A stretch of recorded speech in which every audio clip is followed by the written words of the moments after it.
Hal tersebut disampaikan Wali Nanggro Aceh saat menjadi pembicara dalam kegiatan Best Practice for Tiger Conservation, yaitu Forum Harimau Internasional yang digelar di Vladivostok, Rusia.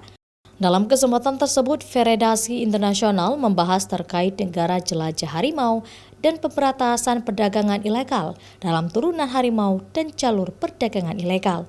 Jalur perdagangan satwa yang dilindungi itu diantaranya India, Nepal, Bhutan, China, Indonesia, Malaysia, Myanmar, Laos, dan Rusia.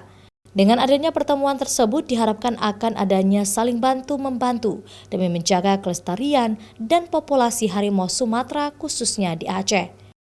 Ini pembukaan lahan, tidak saya lihat tidak dikirakan di mana tempat habitat harimau dan highway-nya itu yang kita sayang sekali kan.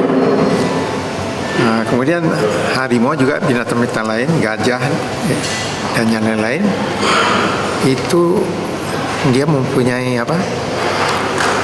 tempat habitatnya tertentu di seluruh Aceh itu, dan mereka itu kebanyakan mengikut sirkulasi musim.